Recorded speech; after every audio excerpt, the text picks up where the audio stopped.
ಇವತ್ತು ನಿನ್ನ ಅಂತಿಮ ಕಾಲ ಬಂದಿದೆ ಬಸನಗೌಡ. ನಿನ್ನ ಅಂತಿಮ ಕಾಲ ಬಂದಿದೆ. ನಿನ್ನ ತಾಕತ್ತು ದಮ್ಮು ಇದ್ರೆ ರಾಜೀನಾಮೆ ಕೊಟ್ಟು ಇಲೆಕ್ಷನ್ ಬರೋ ಜನಗಳೇ ತೋರಿಸ್ತಿದೆ. ನಾವು ನಮ್ಮ ಹಮೀದ್ ಮುಷರಫ್ ಸಾಹೇಬರಿಗೆ ಗೆಲ್ಲಿಸ್ಕೊಂಡು ಬರಲಿಲ್ಲ ಅಂದ್ರೆ ನಾವು ನಮ್ಮ ಅಪ್ಪಗೆ ಹುಟ್ಟಿಲ್ಲ. ನಾವು ನಮ್ಮ ಅಪ್ಪಗೆ ಹುಟ್ಟಿಲ್ಲ. 1,20,000 ಮುಸ್ಲಿಮರನ್ನಂತ ಇವಾಗ ಗೆದ್ದು ಬರ್ತಾರೆ. ನೀವು ಏನೇನು ವೋಟಿಂಗ್ ಮಾಡಿಸಿ ಗೆದ್ದು ಬಂದಿ ಅಂತ ನನಗೆ ಗೊತ್ತಾಯ್ತು. ಅದಕ್ಕೆ ಮುಂದುವರೆದು ಏನಿಟ್ಟಿದ್ದೇವೆ ಗೊಡ್ಡೆ ನೀರು ಅಂದ್ರೆ ಹಾಲು ಹೆಂಗಾಗಿಲ್ಲ, ಅದು ಗೊಬ್ಬು ಆಗೋದಿಲ್ಲ. ಅದಕ್ಕೆ ಗೊಡ್ಡೆ ಎಮ್ಮೆ ಅಂತ.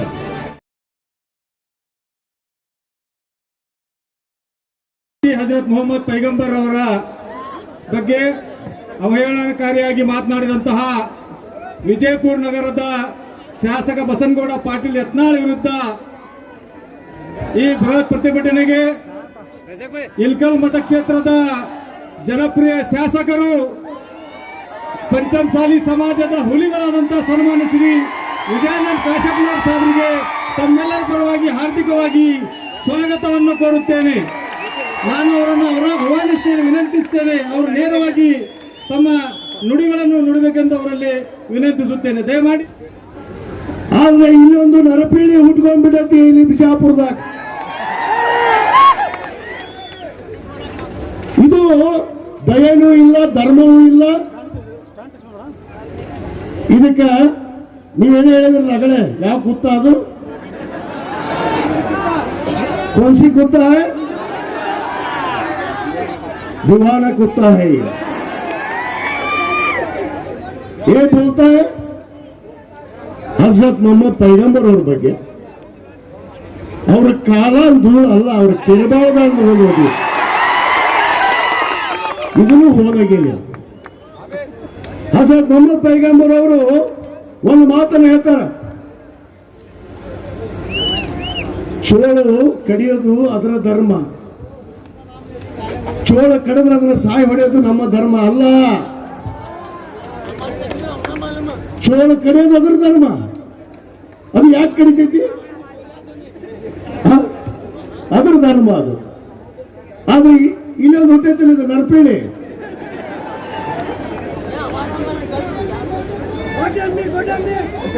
ಅದು ಗೊಡ್ಡೆ ಮೀನ ಕರೆ, ಅದು ಗೊಡ್ಡೆ ಮೀನ ಕರೆ. ಸಹಿಸುವುದು, ಸಹನೆ ಉಳ್ಳವರು, ಅದು ಮಾನವ ಧರ್ಮ, ಬಹಳ ಶ್ರೇಷ್ಠ ಧರ್ಮ. ನಾವೆಲ್ಲರೂ ಮನುಷ್ಯರು, ಮಾನವೀಯತೆಯನ್ನು ಇಟ್ಕೊಂಡು ನಡೆಯುವಂಥವ್ರು. ನಮಗೆ ವಿವೇಚನೆ ಕೊಟ್ಟಿದ್ದಾರೆ. ಆದ್ರೆ ಈ ನಾಯಿಗೆ, ಗೊಡ್ಡೆಮ್ಮಿಗೆ, ಮೆದುಳಿಗೆ, ತಲೆಗೆ, ಅಲ್ಲಿಗೆ ಕರೆಕ್ಷನ್ ಇಲ್ಲ. ಅದು ಹೋಗ್ಬಿಟ್ಟತಿ. ಈಗ ಮೊನ್ನೆ ಅವರು ಭಾರತೀಯ ಜನತಾ ಪಕ್ಷದವರು ಇದಕ್ಕೆ ಉಚ್ಚಾಟನೆ ಮಾಡಿಬಿಟ್ರಲ್ಲ, ಸ್ವಲ್ಪ ಅರ್ಧ ಮುರ್ಧ ತಲೆ ಕೆಟ್ಟು ಒದರ್ಕೊಂತ ಇರ್ತಿತ್ತು ಚುನಾವಣೆ ಹೋದ್ರಲ್ಲಿ. ಈ ಗೊಡ್ಡೆ ಆಗ್ಬಿಟ್ಟದು. ಅಂದ್ರೆ ಅವ್ರು ಉಚ್ಚಾಟನೆ ಮಾಡಿದ ಮೇಲೆ ಪೂರಾ ತಲೆ ಕೆಟ್ಟು ಬಿಡುತ್ತದೆ. ಪೂರಾ ತಲೆ ಕೆಟ್ಟು ಏನ್ ಬೇಕಾದ ಬಾಯಿಗೆ ಬಂದಿದ್ದು ಮಾತಾಡೋದು. ಇವ ಅಪ್ಪಿ ತಪ್ಪಿ ಇಲ್ಲಿ ಹುಟ್ಟುಬಿಟ್ಟಾನೆ ಬಿಜಾಪುರದಾಗ. ಇವ ಅಲ್ಲಿ ಹುಟ್ಟಬೇಕಾಗಿತ್ತು ಬಾಳಾ ಸಾಹೇಬ್ ಠಾಕ್ರೆ ಮನೆಯಾಗ.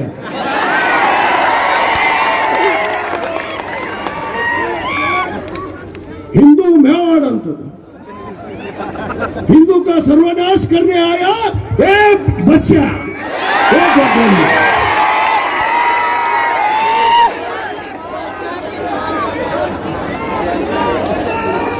हिंदू के धर्म में कौन पैदा हुआ? गोडेम्मी. अरे गोडेम्मी है ना, इसका आ गया टाइम, वक्त आ गया, वक्त. वो बोलते हैं ना लोग, जब वक्त आता है, मौत का वक्त आता है, वो गांव की तरफ भाग के आता है. गिदर का भी ये गिदर का मौत आता है ಅಂತ ಬಂದ್ಬಿಟ್ಟದ್ದು. ಅದಕ್ಕೆ ಅದು ಏನು ಬಗಳಿದ್ರು ನಾವು ಕೇಳೋದು, ಅದಕ್ಕೆ ಅಪಾಲಜಿ ಕೇಳಬೇಡ್ರಿ, ಸೆನೆ ಕೇಳ್ರಿ ಅಂತ ಹೇಳಕ್ ಹೋಗ್ಬೇಡ್ರಿ. ಅದಕ್ಕೆ ಟೈಮ್ ಬಂದ್ಬಿಟ್ಟತಿ. ನಮಗೆ ನ್ಯಾಯ ಬೇಕು. ನಾವು ಭಾರತೀಯರು, ಎಲ್ಲ ಜಾತಿ ಧರ್ಮದವರು ನಾವು ಒಂದಾಗಿ ಹಿಡಿಬೇಕು. ಅದಕ್ಕೆ ಗೊತ್ತಿಲ್ಲ, ಈ ದೇಶದ ಸ್ವಾತಂತ್ರ್ಯಕ್ಕಾಗಿ ಮುಸ್ಲಿಂ ಜನಾಂಗ, ಅಲ್ಪಸಂಖ್ಯಾತ ಜನಾಂಗ ಎಷ್ಟು ಜನ ಶಹೀದ್ ಹೋದ್ರು ಅನ್ನೋದು ಏನಾದ್ರೂ ಅರಿವು ಐತೆ ಇದಕ್ಕೆ? ಇದು ಬಹಳ ಠಾಕರೆ ಬಗ್ಗೆ ಮಾತಾಡತ್, ಅಣ್ಣ ಬಸವಣ್ಣನವ್ರ ಬಗ್ಗೆ ಮಾತಾಡತ್. ಅಣ್ಣ ಬಸವಣ್ಣನವರು ಹೊಳಿ ಹಾರಿದ್ರು ಅಂತ ಹೇಳ್ತಿದ್ರು. ಇದು ಲಿಂಗಾಯತ ಧರ್ಮದ ಹುಟ್ಟಕ ಅಯೋಗ್ಯನ ನಮಗ ಇವ,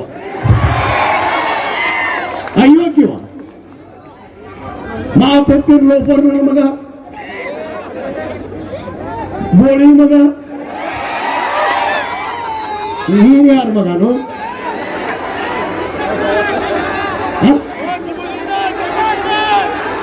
ಮಾತು ಏನ್ರಿ ಮಾತು? ಒಂದು ಧರ್ಮದ ಬಗ್ಗೆ ಗೌರವವಿಲ್ಲ.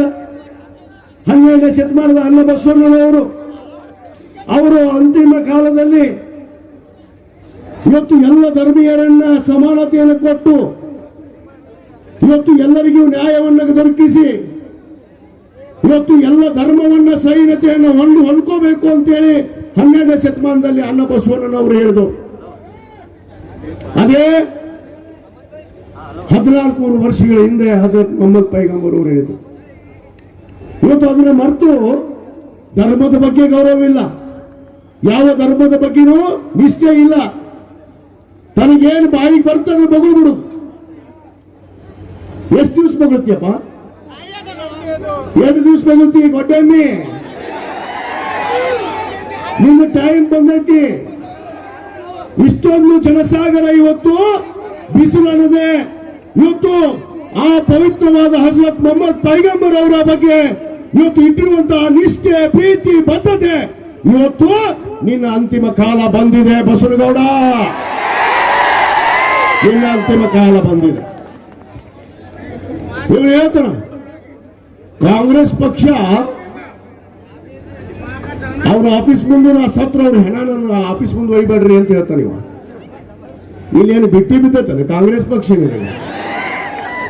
ನಿನ್ಯಾವನು ಮಗ ಬಾ ಅಂದವ ನಮ್ಮ ಪಾರ್ಟಿಗೆ. JDS ಇದ್ದಾಗ ಹಿಂದೆ ಇದೇ ಜನಾಂಗ ಕಡೆ ಓಟ್ ಹಾಕಿಸ್ಕೊಂಡು ಹಜರತ್ ಟಿಪ್ಪು ಸುಲ್ತಾನ್ ಅವರು ವೇಷ ಹಾಕೊಂಡು ಕಲಿಗೆ ಹಿಡಿದಿಲ್ಲ ಮಗನಿಗೆ. ಹಜರತ್ ಟಿಪ್ಪು ಸುಲ್ತಾನ್ ಅವ್ರ ಬಗ್ಗೆ ಮಾತಾಡ್ತಿ? ಏನ್ ಗೊತ್ತೈತಿ ನಿನಗೆ ಹಜರತ್ ಟಿಪ್ಪು ಸುಲ್ತಾನ್ ಅವ್ರ ಬಗ್ಗೆ? ಟಿಪ್ಪು ಸುಲ್ತಾನ್ ಅವ್ರ ಬಗ್ಗೆ ಗೊತ್ತಿಲ್ಲ, ಬಸವಣ್ಣವ್ರ ಬಗ್ಗೆ ಗೊತ್ತಿಲ್ಲ, ಮೊಹಮ್ಮದ್ ಪೈಗಂಬರ್ ಅವ್ರ ಬಗ್ಗೆ ಗೊತ್ತಿಲ್ಲ. ಯಾವ ದೇಶದಾಗ ಹುಟ್ಟಿಯಪ್ಪ ನೀನು?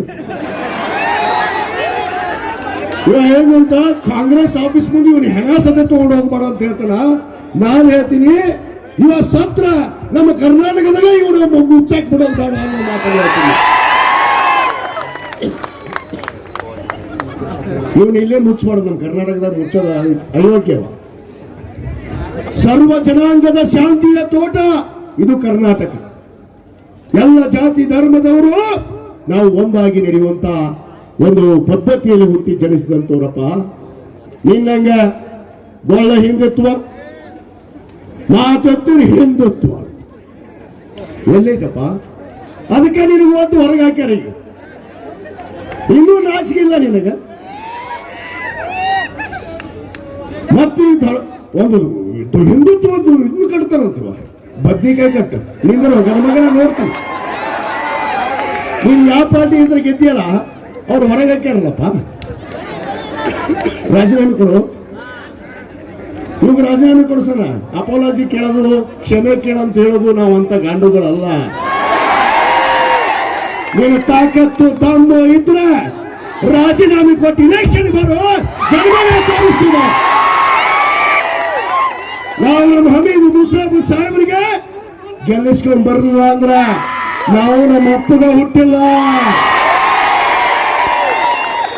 ನಾವು ನಮ್ಮ ಅಪ್ಪಗ ಹುಟ್ಟಿಲ್ಲ. 1,20,000 ಮುಸ್ಲಿಮ್ರದಾರಂತ ಇವಾಗ ಗೆದ್ದು ಬರ್ತಾನೆ.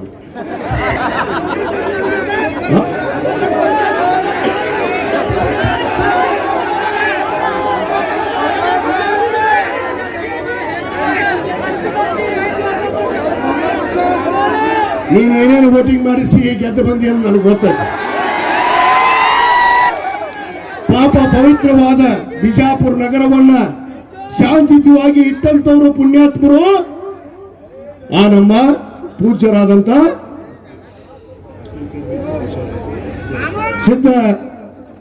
ಸಿದ್ದೇಶ್ವರ ಸ್ವಾಮಿಗಳು. ಪಾಪ ಎಲ್ಲರಿಗೂ ನ್ಯಾಯವನ್ನು ಕೊಟ್ಟಂತು. ಇವತ್ತು ಸಿದ್ದೇಶ್ವರಿ ಅದೊಂದು ಬ್ಯಾಂಕ್ ಮಾಡಿಕೊಂಡು ಅದ್ರ ರೊಕ್ಕ ಹೊಡೆದು ಎಲ್ಲ ರೊಕ್ಕ ಹೊಡೆದು ಮಂದಿ ಮೇಲೆ ದರ್ಬಾರ ದಬ್ಬಾಳಿಕೆ ಎಷ್ಟು ಯೂಸ್ ಮಾಡ್ತೀಯಪ್ಪ. ಈಗ ಒಂದೇ ಕೇಳೋಣ, ಏನು ಬೇಡ.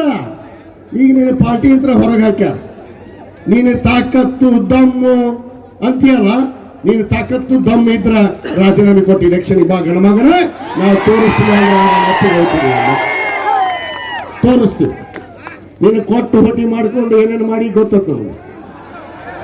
ಅದಕ್ಕೆ ಈ ಸಾರಿ ನಮ್ಮ ಪಾರ್ಟಿಯವ್ರಿಗೆ ವಿನಂತಿ ಮಾಡ್ಕೊಂಡಿನಿ ನಾನು, ಇವತ್ತೇನಾದ್ರೂ ನನಗೆಲ್ಲಾದ್ರೂ ಒಂದ್ ಕಡೆ ಅವಕಾಶ ಕೊಡೋದಾದ್ರ, ಬಿಜಾಪುರ ಅಂದ್ರೆ ನಮ್ಮ ಅಕ್ಕಂಡ ಜಿಲ್ಲೆ, ನಾನು ಬಿಜಾಪುರ ಜಿಲ್ಲೆದ, ನಮ್ಮ ಅಪ್ಪರು ಇಲ್ಲೇ ಉಸ್ತುವಾರಿ ಮಂತ್ರಿ ಆಗಿದ್ದು.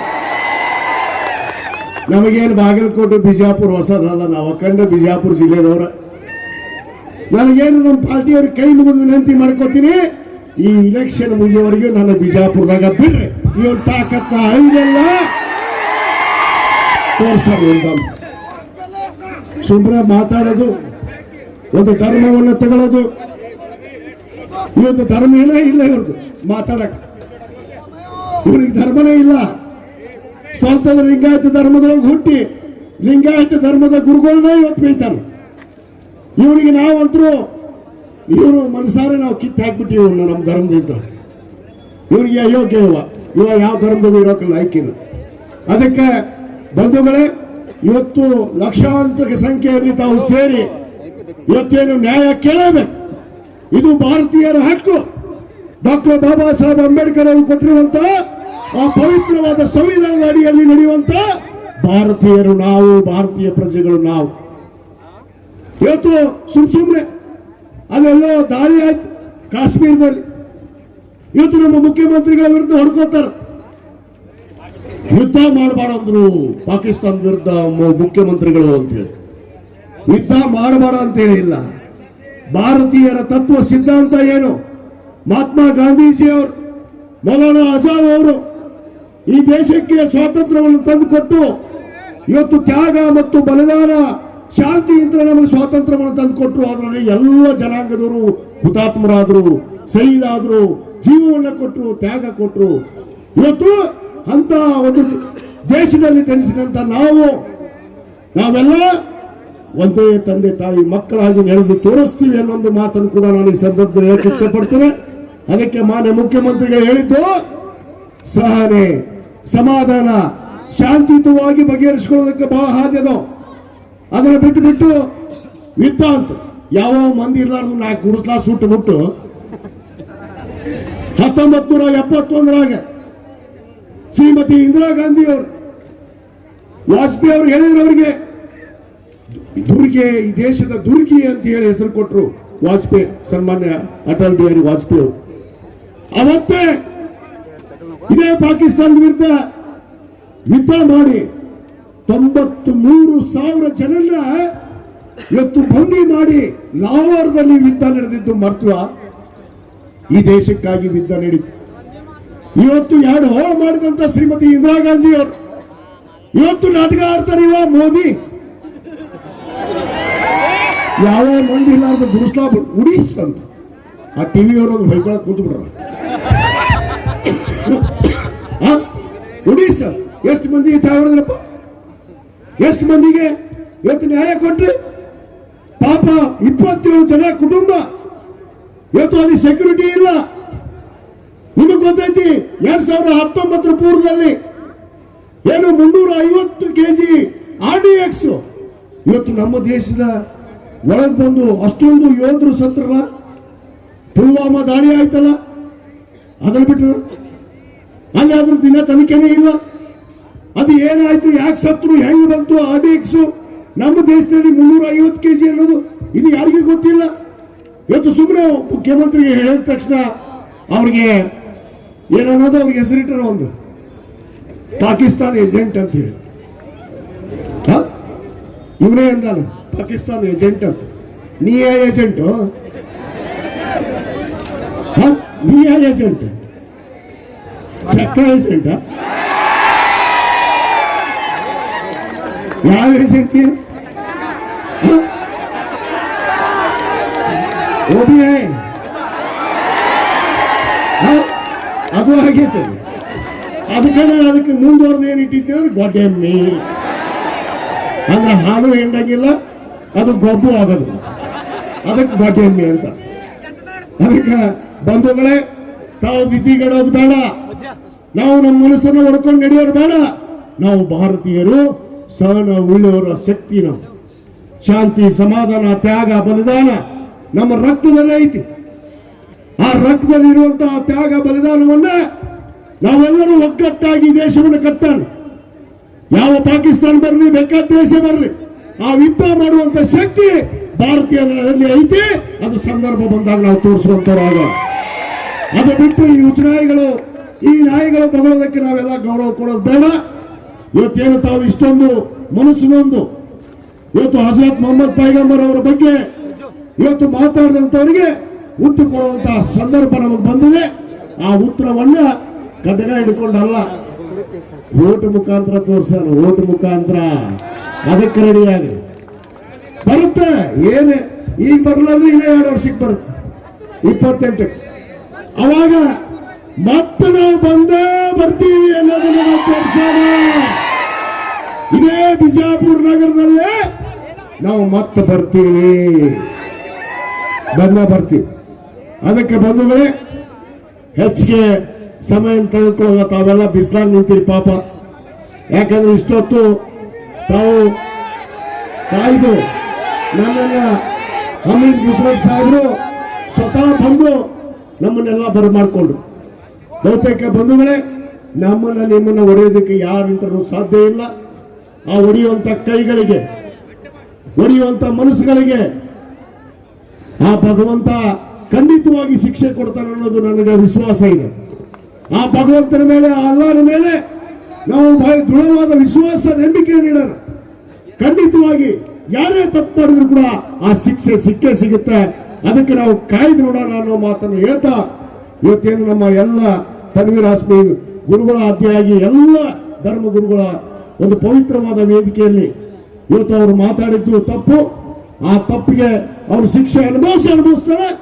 ಅದಕ್ಕೆ ಸಮಯ ಕಾಯನ ಬಂಧುಗಳೇ, ಸಮಯ ತಕ್ಕ ನಾವು ತೋರ್ಸೋಣ ಅನ್ನೋ ಮಾತನ್ನ ಕೊನೆಯದಾಗಿ ಈ ಸಂದರ್ಭದಲ್ಲಿ ಹೇಳಿ, ಇವತ್ತೇನು ನನ್ನನ್ನ ಇಷ್ಟೊಂದು ಪ್ರೀತಿ ವಿಶ್ವಾಸದಿಂದ ತಾವೆಲ್ಲ ಬರಮಾಡಿಕೊಂಡು ಇಲ್ಲಿ ಮಾತಾಡಕ್ಕೆ ಅವಕಾಶ ಕೊಟ್ಟಿದ್ದೀರಿ. ತಮಗೆ ಅನಂತ ಅನಂತ ಕೋಟಿ ಕೋಟಿ ಧನ್ಯವಾದಗಳನ್ನ ಅರ್ಪಿಸಿ, ನಿಮ್ಮ ಜೊತೆಗೆ ನನ್ನ ಉಸಿರಿರೋವರೆಗೂ ನಾನು ಒಂದು ಮಾತನ್ನು ಇಲ್ಲಿ ಕೊಟ್ಟು ಹೋಗ್ತೀನಿ. ಬಂಧುಗಳೇ, ನೆನಪಿಟ್ಟುಕೊಡ್ರಿ, ನನ್ನ ಉಸಿರು ಇರೋವರೆಗೂ ನಾನು ಎಲ್ಲ ಧರ್ಮೀಯರ ಜೊತೆಗೆ, ಹಜರತ್ ಮೊಹಮ್ಮದ್ ಪೈಗಂಬರ್ ಅವ್ರ ಜೊತೆಗೆ, ಹಜರತ್ ಟಿಪ್ಪು ಸುಲ್ತಾನ್ ಅವ್ರ ಜೊತೆಗೆ, ಬಸವಣ್ಣ ಅವ್ರ ಜೊತೆಗೆ, ಎಲ್ಲ ಧರ್ಮೀಯರ ಜೊತೆಗೆ ನಾವು ಒಂದಾಗಿ ನಡೆಯೋಣ ಅನ್ನೋ ಮಾತನ್ನ ಹೇಳಿ ತಮಗೆಲ್ಲರಿಗೂ ಮತ್ತೊಮ್ಮೆ ಧನ್ಯವಾದ ಅರ್ಪಿಸಿ ನನ್ನ 2 ಮಾತನ್ನು ಮುಗಿಸ್ತೇನೆ. ಜೈ ಹಿಂದ್, ಜೈ ಕರ್ನಾಟಕ. जुड़े रहिएगा आपके अपने चैनल बीजापुर समय के साथ।